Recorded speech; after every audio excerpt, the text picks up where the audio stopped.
Admiral Zextara's tentacles twitched as she stared at the holographic display floating before her command throne. In her 300 years of service to the Korthani Empire, she had never seen anything like this.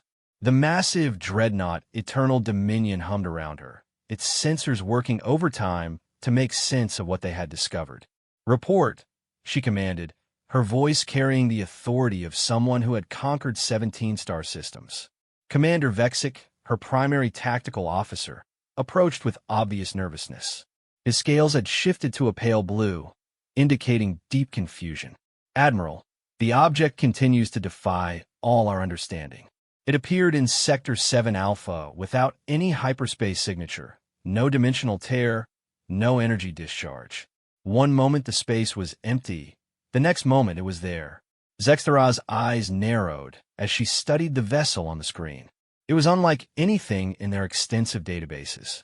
Where Korthani ships were sleek and organic-looking, grown rather than built, this craft appeared to be constructed from metal and composite materials.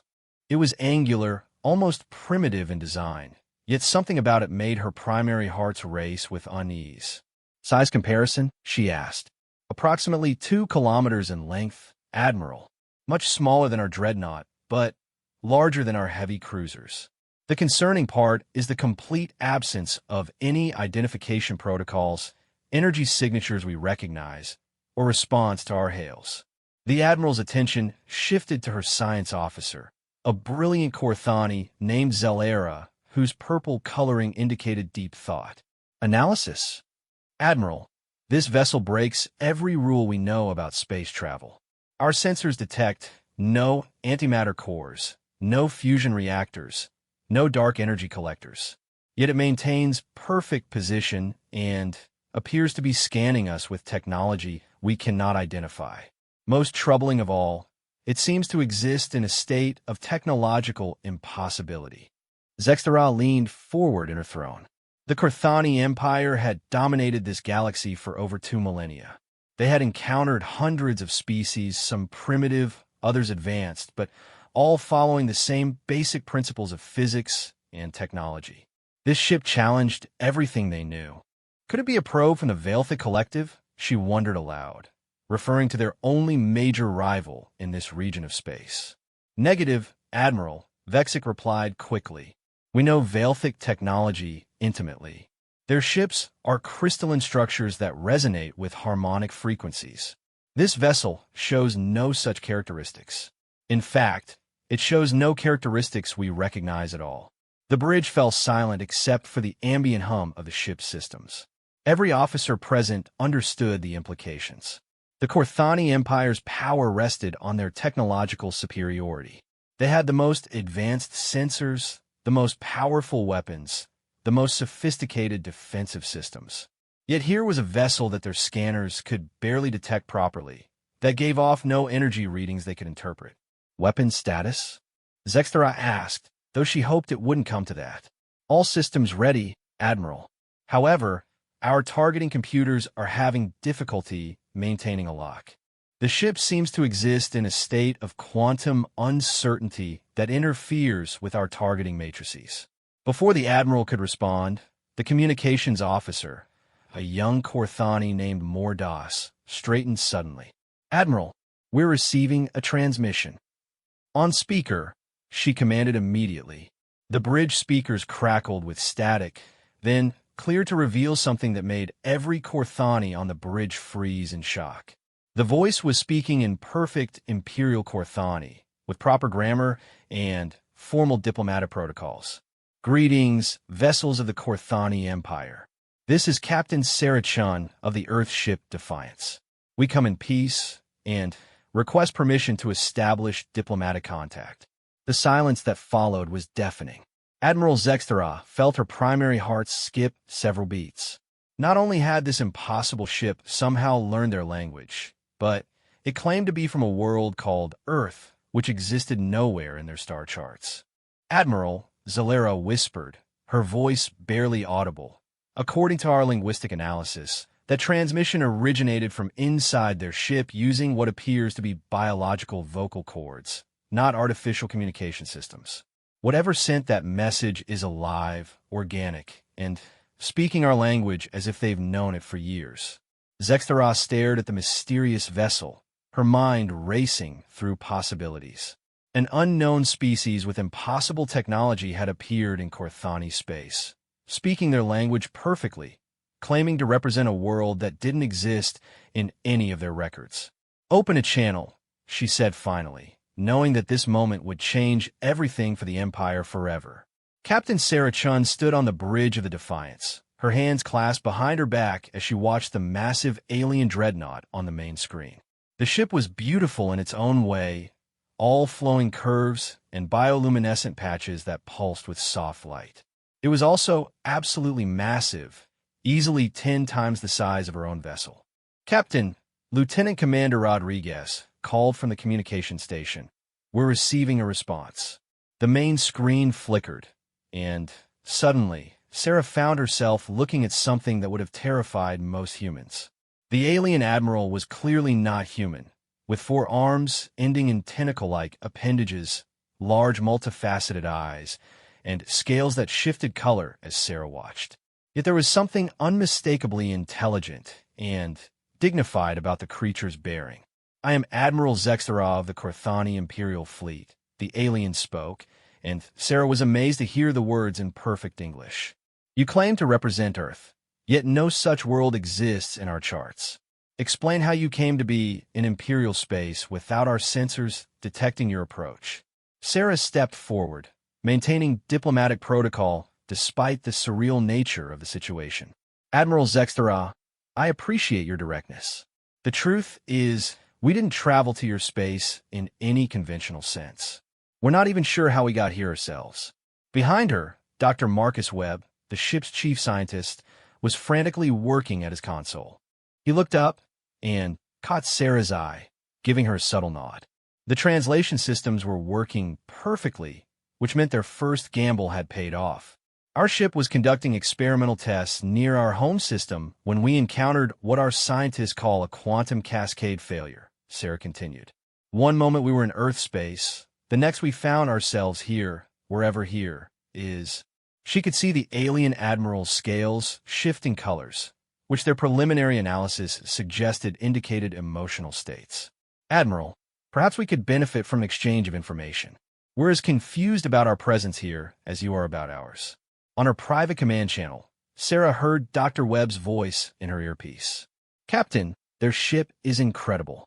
I'm reading energy patterns that suggest they're using biological components as part of their technology. It's like they grew their ship rather than built it."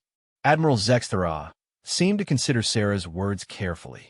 "Captain Chun, your vessel shows no energy signatures we recognize. Our sensors detect no power source, no propulsion system, nothing that should allow you to maintain position in space. Yet here you are. How is this possible?" Sarah allowed herself a small smile. This was the moment she had been preparing for since they had first detected the alien fleet. "Admiral, what if I told you that your sensors are working perfectly? What if I told you that our ship operates on principles that your technology simply cannot detect, because we use entirely different approaches to the same problems?" The alien admiral leaned forward in what was clearly a throne-like chair. "Explain. Our ship doesn't use antimatter or fusion for power. We don't manipulate dark energy or create dimensional tiers. We use something much simpler and much more elegant." Sarah paused for effect. "We harness the quantum fluctuations of empty space itself. What you call nothing is actually teeming with energy that we've learned to tap into." The silence that followed was telling. Sarah could see various alien crew members moving frantically around their bridge, clearly running new scans and analyses. "Furthermore," Sarah continued, "we don't use traditional propulsion. Our ship exists in a state of controlled quantum superposition. We don't move through space so much as we relocate our probability state within it."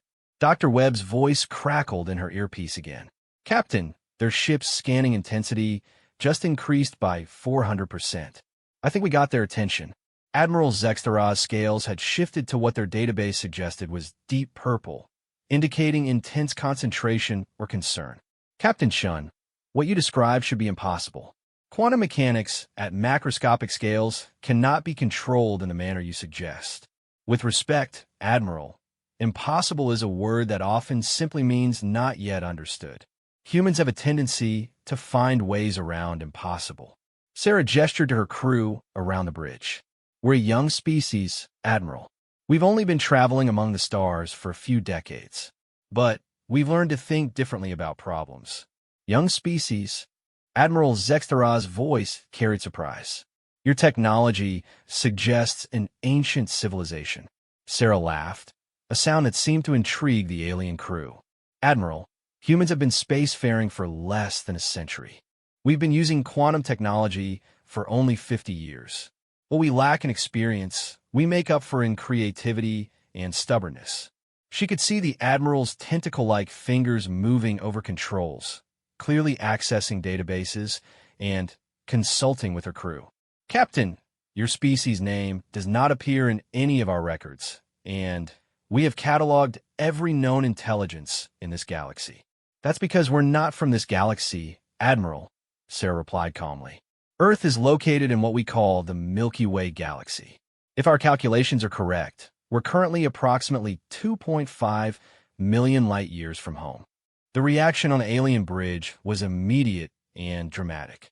Sarah could see crew members turning to each other, their scales shifting through a rainbow of colors she assumed indicated shock and confusion. Admiral Zextara was quiet for a long moment.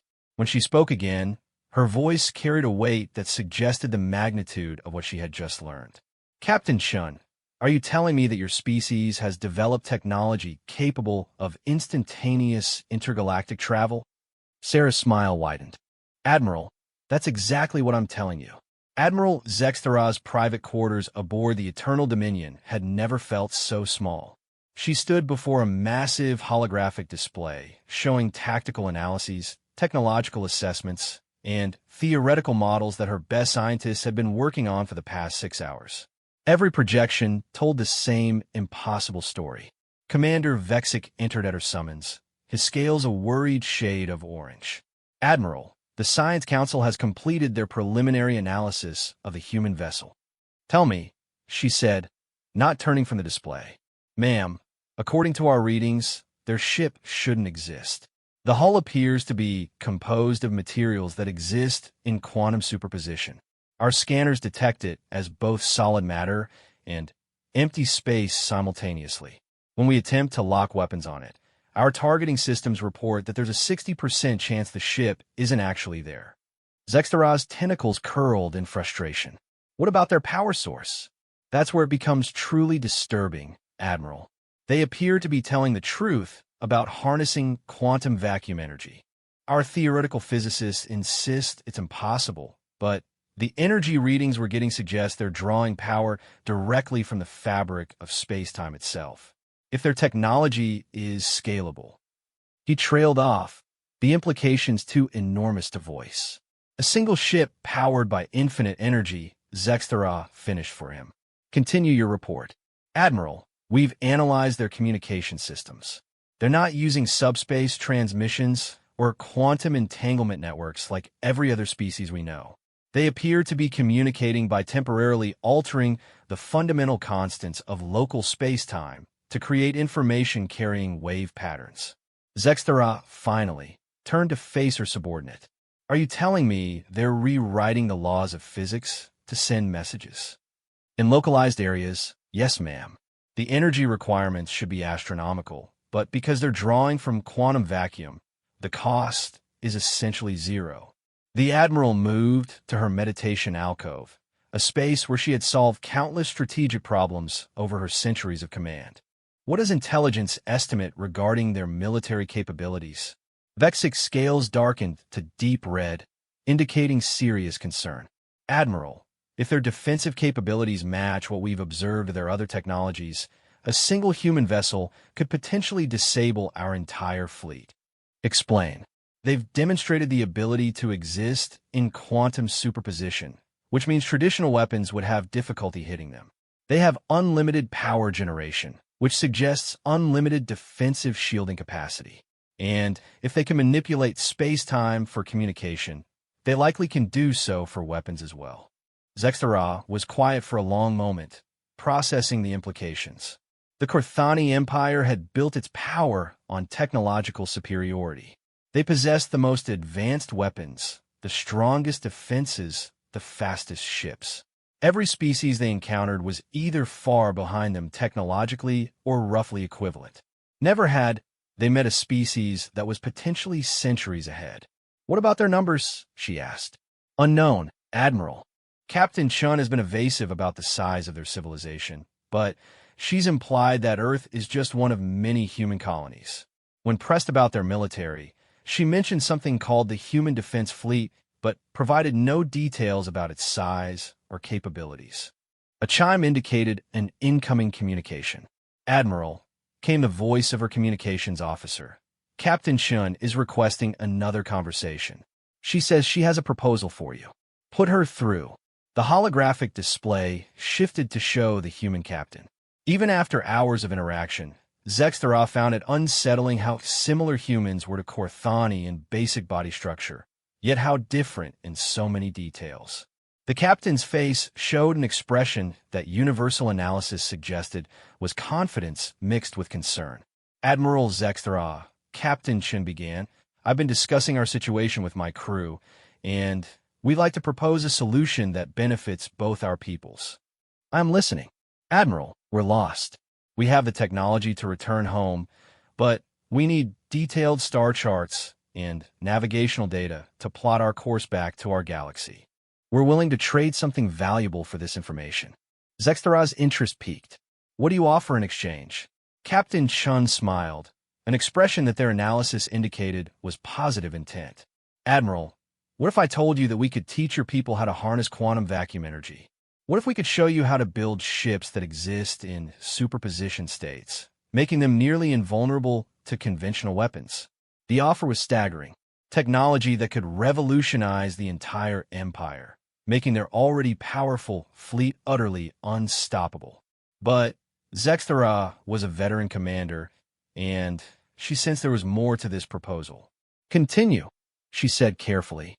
"The catch, Admiral, is that this technology comes with certain philosophical requirements. Quantum mechanics at the macroscopic level requires a fundamental shift in how a species thinks about reality. You can't just learn the techniques. You have to understand the principles behind them." "What kind of principles?" Captain Chin's expression became more serious. "Admiral, quantum superposition technology only works for species that have learned to embrace uncertainty, to accept that reality is far more flexible than most civilizations believe.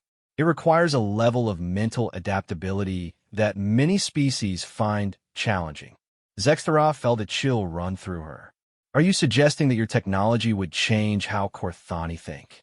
"Not change, Admiral. Expand. The universe is far stranger and more wonderful than any of us initially realized. Humans discovered that our greatest limitation wasn't our technology or our resources. It was our assumption that reality had to follow the rules we expected it to follow." The human captain paused, then continued with what seemed like genuine concern. "Admiral, we're offering to share the most powerful technology in the known universe. But we want you to understand what you're asking for. This isn't just about better ships or stronger weapons. This is about fundamentally changing how your species relates to existence itself." Zextara stared at the human, realizing that she was facing a decision that would determine the future of the entire Korthani Empire. Accept the offer and gain unimaginable power, but potentially transform her people into something unrecognizable. Refuse and remain forever behind a species that had accidentally stumbled into their territory from another galaxy. "Captain Chun," she said slowly, "I need time to consider your proposal." "Of course, Admiral. But I should mention one more thing. We're not the only human ship out here." Captain Chin's final words echoed in Admiral Zextara's mind as she convened an emergency session of her senior staff. The main briefing room aboard the Eternal Dominion had hosted strategic discussions about the fate of entire star systems, but never had the stakes felt quite this high. "She said they're not the only human ship," Commander Vexic repeated, his scales showing patterns of deep anxiety. Admiral, what if this is some kind of advanced reconnaissance? What if their entire fleet is already positioned throughout Imperial space? Science Officer Zalura, who had been unusually quiet during the initial briefing, finally spoke. Commanders, I've been analyzing the quantum signatures from their vessel, and I believe Captain Shun was being truthful about their situation. The energy patterns suggest their arrival here was indeed accidental. How can you be certain? Zexthara asked. Admiral, their ship shows signs of quantum cascade damage that's consistent with uncontrolled dimensional translation. If they had intended to arrive here, their vessel would show different energy signatures. Additionally, I've detected what appears to be ongoing repair processes using their quantum manipulation technology. Intelligence Officer Corthex, a grizzled veteran whose dark scales indicated years of dealing with deception and intrigue, leaned forward. Even if their arrival was accidental, Admiral, the fact remains that they represent a species with technology that could render the entire Imperial fleet obsolete. We should consider whether diplomatic contact is wise. Are you suggesting we attack them? Zexthara's voice carried a warning tone. Admiral, I'm suggesting we consider all options. If their defensive capabilities are as advanced as we suspect, and if there truly are more human vessels, we may be facing the beginning of an invasion by a technologically superior force. Dr. Zalera's scales shifted to bright yellow, indicating disagreement. Commander Corthex, I believe you're misunderstanding the nature of their technology. During our scans, I detected something remarkable. Their ship appears to be partially alive. The room fell silent. Explain, Zexthara commanded. Admiral, while Corthani technology uses biological components integrated with mechanical systems, the humans have taken this concept to an entirely different level. Their ship appears to be a symbiotic entity that exists partially in quantum superposition. It's not just using quantum technology, it's actually existing as a quantum entity. What are the implications? Admiral, if their ship is truly a quantum biological hybrid, then it has capabilities we haven't even begun to understand. It could potentially exist in multiple locations simultaneously, phase through solid matter, or even exist backward in time relative to our reference frame. Commander Vexic's tentacles writhed with nervous energy. Dr. Zalera, are you suggesting their ship is some kind of living quantum computer? More than that, Commander. I believe their ship is a conscious entity that partners with the human crew. This would explain how they can manipulate quantum mechanics so effectively. They're not using technology to control quantum effects. They're cooperating with a quantum consciousness. The implications of this revelation hit everyone in the room simultaneously. If humans had learned to partner with quantum conscious entities, they had achieved something that the greatest Corthani philosophers had only theorized about: true symbiosis with the fundamental forces of the universe. Admiral Zexthara's communicator chimed with an urgent message. Admiral, Captain Shun is requesting an immediate meeting. She says there's something approaching that we all need to discuss. On screen, Zexthara commanded. Captain Shun appeared, but her demeanor had changed dramatically. Where before she had seemed calm and diplomatic, now she appeared tense and concerned. Admiral, our ship's sensors have detected multiple quantum disturbance patterns approaching this system. Based on the signatures, I believe several more human vessels are about to arrive. More of your people? Zexthara asked. Admiral, that's the problem. These ships are showing different quantum signatures than ours. I believe we're about to be visited by ships from the human defense fleet, and they're going to be very concerned about finding one of our exploration vessels in contact with an unknown alien military force. The Admiral felt her primary hearts begin racing. Captain, are you telling me that military vessels are approaching? Admiral, I need you to understand something about human culture. We're an incredibly diverse species with many different approaches to first contact scenarios. My ship, the Defiance, is part of our exploration corps. We're scientists and diplomats. The ships that are approaching are part of our defense forces, and they have very different protocols. Dr. Zalera interrupted from her console. Admiral, I'm detecting massive quantum distortions at the edge of the system. Whatever's coming, it's much larger than Captain Chen's vessel. Captain Chen's expression grew more serious. Admiral Zextara, I'm going to be very direct with you. The human defense fleet operates under a doctrine called overwhelming response. If they perceive that one of our exploration ships is being threatened, they tend to arrive in sufficient numbers to ensure that any threat is completely neutralized. How many ships are we talking about? Vexic asked. Based on the quantum disturbance patterns, I estimate between 50 and 100 vessels. Admiral, I strongly recommend that you immediately withdraw your fleet to a safe distance and allow me to communicate with the incoming ships. If they arrive to find us surrounded by unknown military vessels, they may interpret this as a hostage situation. The tactical implications were staggering. Admiral Zextara commanded one of the largest fleets in Imperial space, 27 dreadnoughts, 45 heavy cruisers, and over 200 support vessels. It was a force capable of conquering entire star systems. Yet Captain Shan was calmly suggesting that 50 to 100 human ships represented a sufficient force to threaten her entire fleet. Captain, Zextara said slowly, are you implying that your defense fleet could destroy my entire force?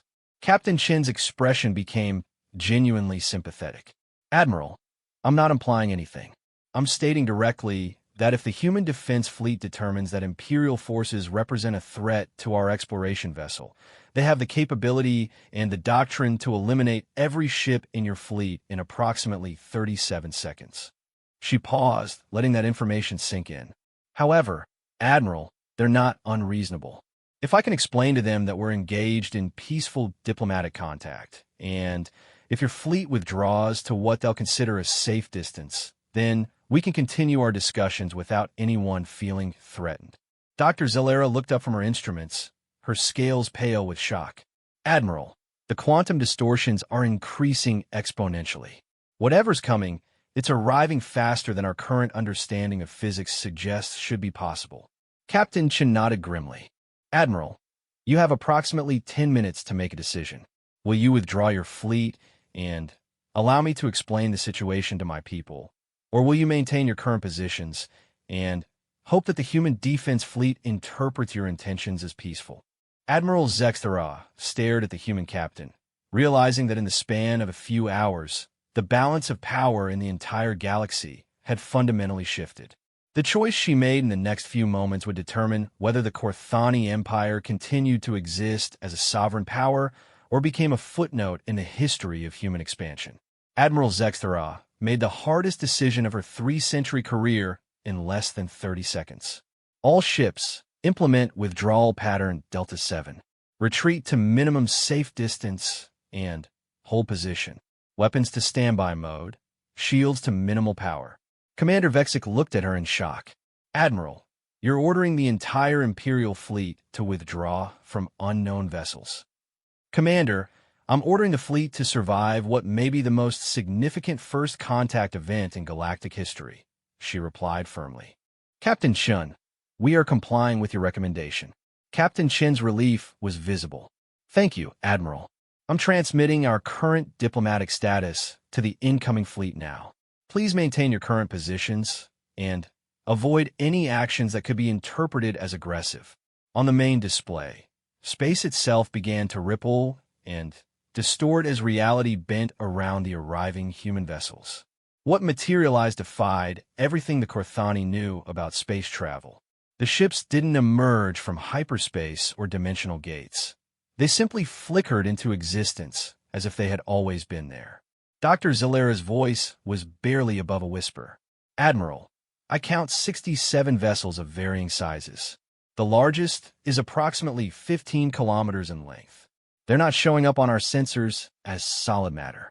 They appear to be existing as probability clouds that occasionally collapse in a physical form. The human fleet arranged itself in what was clearly a defensive formation around Captain Chen's ship, but Admiral Zextara noticed something remarkable. Despite their obvious technological superiority, the human vessels maintained a respectful distance from the Corthani fleet. They were protecting their own ship while avoiding any gesture that could be interpreted as aggressive toward the Imperial forces. A new voice came through the communication system, speaking in perfect Imperial Korthani with what their translation systems identified as a command authority pattern. This is Admiral Liu Wei of the Human Defense Fleet Vessel Probability Storm. Captain Chun, please report your status. Admiral Liu, this is Captain Chun aboard the Defiance. We experienced an uncontrolled quantum cascade during our experiments near Earth and found ourselves in this galaxy. We've made peaceful contact with the Korthani Empire. Admiral Zexthara has been extremely cooperative and professional throughout our interactions. There was a pause. Then, Admiral Liu's voice returned. Captain Chun, are you currently under any form of duress or constraint? Negative, Admiral. Admiral Zexthara and her crew have treated us with complete diplomatic courtesy. We've been discussing potential technology exchange and mutual assistance. Admiral Zexthara was impressed despite herself. Even with a massive military force at her disposal, Captain Chen was actively working to defuse any potential tension and protect the Korthani fleet from her own people. Admiral Zexthara. Admiral Liu's voice addressed her directly. This is Admiral Liu Wei. Thank you for your courtesy toward our exploration vessel. Captain Chen speaks highly of your professionalism. Zexthara activated her communication system. Admiral Liu, it has been our honor to make contact with your people. Captain Chen represents your species with great distinction. Admiral, Captain Chen informs me that you've been discussing technology exchange. I'm curious about what the Korthani Empire might offer that would interest humanity. It was a diplomatic way of asking what a technologically inferior species could possibly provide to humanity, but Zexthara appreciated the courtesy. Admiral Liu, while we may not match your technological capabilities, the Korthani Empire possesses extensive knowledge of this galaxy. We have detailed star charts, comprehensive databases on hundreds of species, and 2,000 years of diplomatic experience. Intriguing. What would the Empire want in return? Captain Chen's voice interjected. Admiral Liu, I've discussed this with Admiral Zexthara. The Korthani are interested in quantum manipulation technology, but I've explained the philosophical prerequisites. Admiral Liu's voice carried understanding. Admiral Zexthara, has Captain Chun explained to you that quantum consciousness technology requires fundamental changes in how a species thinks about reality? She has, Admiral Liu. It's a considerable decision for our people. Admiral, may I suggest an alternative approach? Rather than immediate technology transfer, what if we proposed a cultural exchange program? We could establish a joint research station where our scientists could work together, allowing your people to gradually adapt to quantum consciousness concepts while contributing your galactic knowledge to our exploration efforts. The proposal was brilliant in its simplicity. Rather than forcing rapid technological advancement that could destabilize Korthani society, the humans were offering a gradual integration process that could benefit both species. Dr. Zalera spoke up from her station. Admiral, I'm detecting something remarkable. The human fleet appears to be conducting real-time quantum experiments while we've been talking. They're using our presence as an opportunity to test how their technology interacts with ours. Captain Chen laughed, a sound that somehow conveyed both amusement and respect. Dr. Zalera is very observant. Admiral, one of the advantages of quantum consciousness technology is that we can conduct non-invasive research simply by existing in proximity to other technologies. We've learned more about Korthani engineering in the past few hours than most species could discover in years of study. And what have you learned? Zexthara asked, genuinely curious. Admiral, your people have achieved something remarkable. You've created truly symbiotic biological technological systems. Your ships are as much alive as they are mechanical. While we've achieved consciousness symbiosis with quantum entities, you've achieved it with biological systems. The combination of our approaches could lead to technologies neither of our species could develop alone. Admiral Liu's voice returned. Admiral Zexthara, humanity has a saying, the whole is greater than the sum of its parts. We believe that cooperative development produces better results than isolated advancement. Would the Korthani Empire be interested in a long-term partnership for mutual exploration and development. Admiral Zexthera looked around her bridge at her officers, seeing expressions that ranged from amazement to eager curiosity. These humans had arrived with overwhelming military superiority, yet they were offering partnership rather than demanding submission. They had demonstrated technologies that could revolutionize galactic civilization, yet they seemed genuinely interested in what the Corthani could contribute. Admiral Liu, Captain Chun, she said finally, on behalf of the Corthani Empire, I would be honored to recommend to the Imperial Council that we accept your proposal for cooperative development and mutual exploration. Captain Chen's smile was radiant. Admiral Zexthera, I believe this is the beginning of something extraordinary for both our peoples. As Admiral Zexthera looked out at the impossible human fleet, ships that existed in quantum superposition and partnership with conscious entities, she realized that the galaxy would never be the same. But for the first time in her long career, she was certain that the change would be for the better. Humanity had not come as conquerors, but as partners, and the future they offered was brighter than anything the Empire had ever imagined possible.